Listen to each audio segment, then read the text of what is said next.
আমরা তো কি ওই কথা তোমাদের মনে ভেসে আছে লাস্ট কি কথা মনে আছে ওদের দেবদীমনা প্রধান সেনাপতির কন্যা আর ওদের তো পরিচয় না শ্রেষ্ঠ সেনাপতি ও বাবু বলে কোথা থেকে বেশি বেশি আসতে গেলে যে যুদ্ধ জয় নিজের কৃতিত্বের মধ্যে দিয়ে অর্জন করেছে।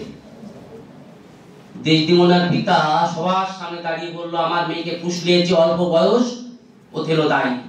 সম্রাট ডেকে পাঠালো ওথেলোকে। ওথেলো কি বলেছিল জানি না আপনারা যে আমি কিছু জানি না আপনি দেবদীমনাকে জিজ্ঞাসা করুন। সবাই ভাবলো দেবদীমনা সব বলে দেবে কি ওথেলো তাকে ফুসলিয়েছে।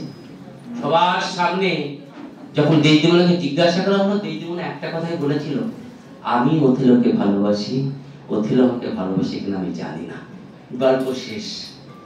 আর কিছু আগে পরে একটা জাতি যুক্তিবোধ আধুনিক চিন্তা ভাবনা কত গভীর হলো এই ধরনের মানে তথ্যাংশ। আর আমাদের কি আমাদের এদিকে সওয়াল ওদিকে সওয়াল দিনের পর দিন তার কথা তার চিন্তা ভাবনা তারা দূরদর্শী যুক্তিবোধ সুদূর প্রসারী তবে তো মানুষ স্মরণ করে। আমরা সেই জন্যই স্মরণ করছি কবিদের।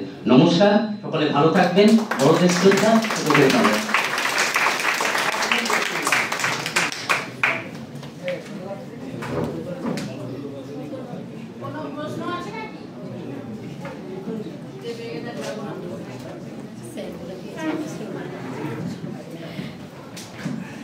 কারণ যদি কোনো প্রশ্ন থাকে একটু জানাবেন ছাত্রছাত্রীরা।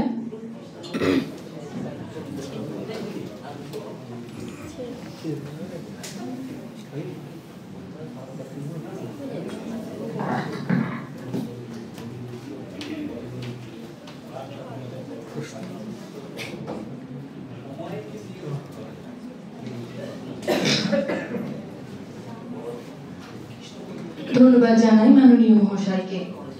আজকে আন্তর্জাতিক আলোচনা সভার বিষয় যখন কবিতা, বিষয় ভিত্তিক কথা না বলে শুধু যদি বাহ্যিক দিক দিয়ে আমরা বলি, একটা শিশুর ভূমিষ্ঠ হওয়া থেকে একদম মৃত্যু পর্যন্ত কবিতা কিভাবে আমাদেরকে এগিয়ে নিয়ে চলেছে, কিভাবে দৃষ্টি দেখাচ্ছে। প্রথমেই শুরু করছে মায়ের সাথে ঘুম পাড়ানি গান, কবিতা চারি বলি ছোট ছোট ছড়া কেটে। আচ্ছা, সময় খুব কম, তাই আর কিছু কথা না এগিয়ে আমি দেখে নেব বহরমপুর গার্লস কলেজের অধ্যক্ষ মহাশয়া ডক্টর হেনা সিনহা মহাশয়কে। তিনি আজকে আমাদের সভার সভামুখ্য। শুনে নেব তার কাছে কিছু কথা।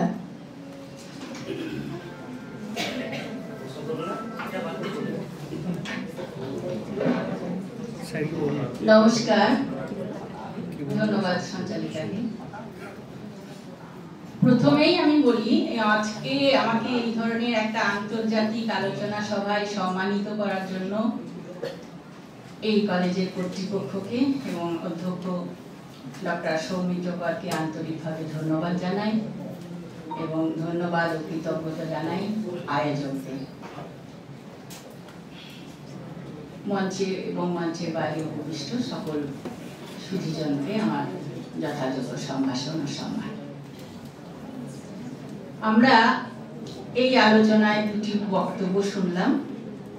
প্রথমেই নান্দিকার এবং সূত্রকারের কাজ করে দিয়েছেন এই কলেজের অধ্যক্ষ এবং রানীধন্যা কুমারী কলেজের অধ্যক্ষ।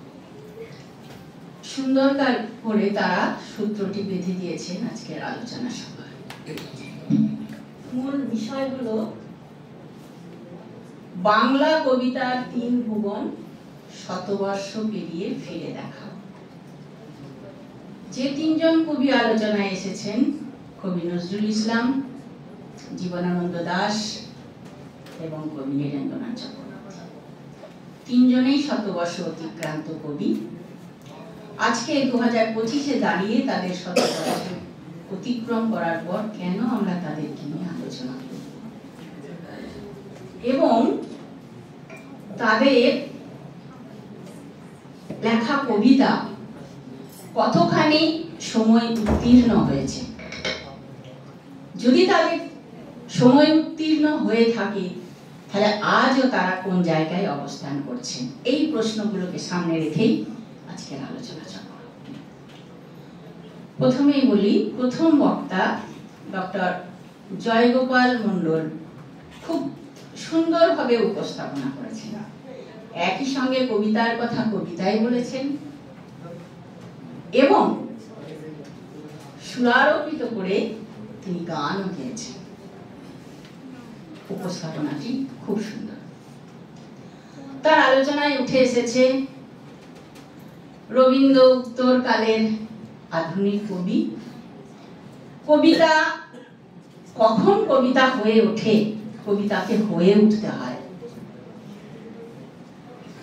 কবি বাস্তব জগৎ থেকে তার কাব্যের উপাদান সংগ্রহ করেন, নিজের মনের জারকরসে জারিত করে তা প্রকাশ করেন। সেই প্রকাশ যখন সার্বজনীনত্ব লাভ করে তখনই সে কবিতা হয়ে ওঠে, সে টিকে যায়।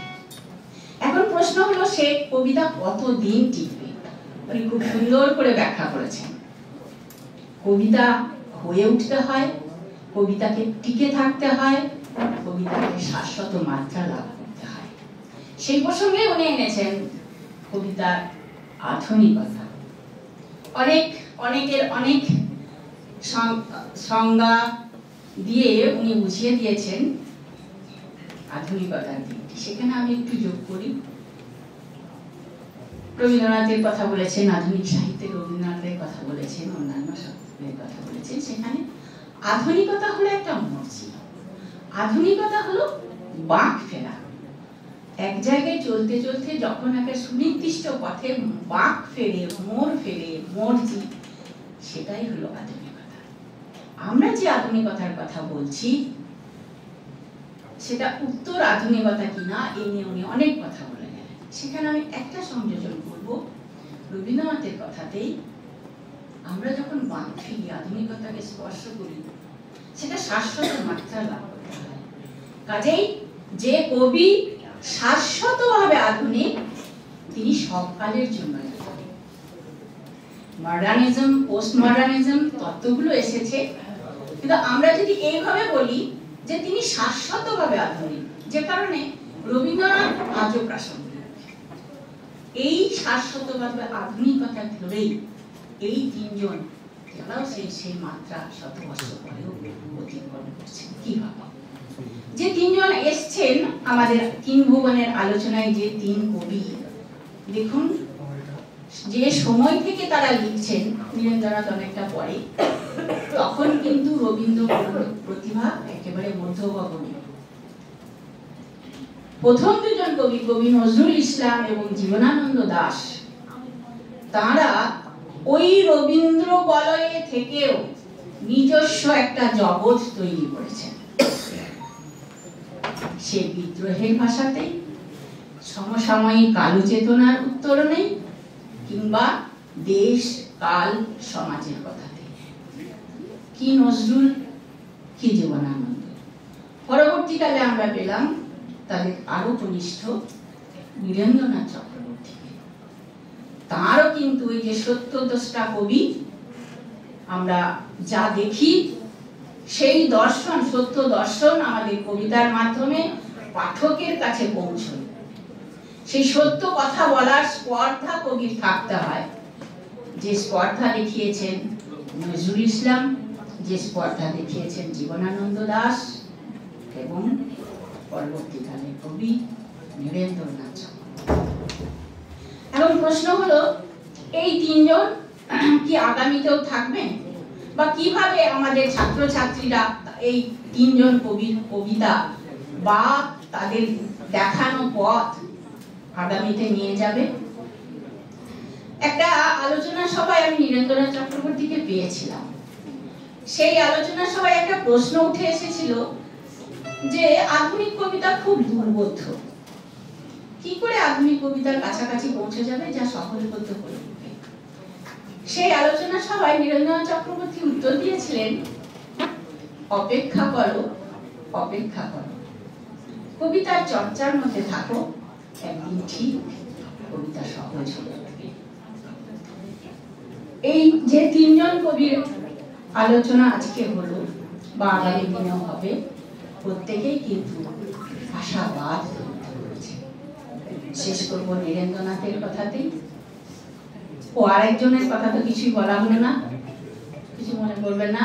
দ্বিতীয় বক্তা ডক্টর প্রবীর কুমার প্রামাণিক, আমার অনুজ প্রতিম অধ্যাপক কল্যাণী বিশ্ববিদ্যালয়, তিনি অতি সংক্ষেপে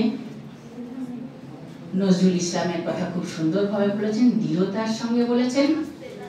তাকে অনেক ধন্যবাদ। খুব সুন্দরভাবে গুছিয়ে আসল কথাটি তিনি বলে দিয়ে গেছেন। নজরুল প্রতিভার বিকাশ আজকে। যাই হোক, আমি আর বেশি সময় নেব না।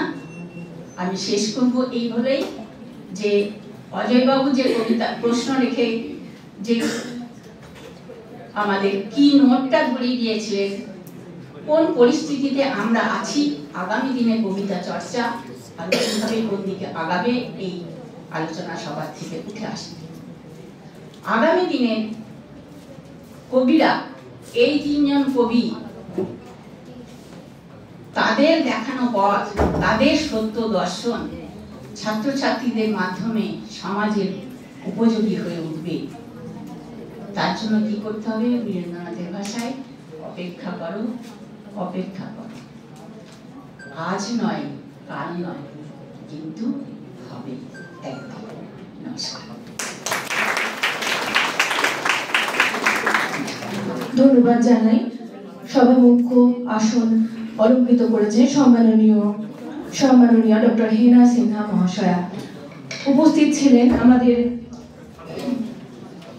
সম্মাননীয় ডক্টর জয়গোপাল মণ্ডল এবং সম্মাননীয় ডক্টর প্রবীর প্রামাণিক মহাশয়। আপনাদের আজকের এই আন্তর্জাতিক আলোচনা সভায় আমরা পেয়ে গর্বিত। উপস্থিত রয়েছেন আমাদের সামনে বিভিন্ন কলেজ থেকে আগত অধ্যাপক এবং অধ্যাপিকা বৃন্দ। সকলকে অনেক অনেক ধন্যবাদ। আমরা এবারে চলে যাব মধ্যাহ্ন ভোজনে। সকলকে অনুরোধ করব, আমাদের মধ্যাহ্ন ভোজনের ব্যবস্থা করা আছে, আপনারা একটু গিয়ে আপনাদের মধ্যাহ্ন ভোজন শুরু করুন। ধন্যবাদ সকলকে আরো একবার।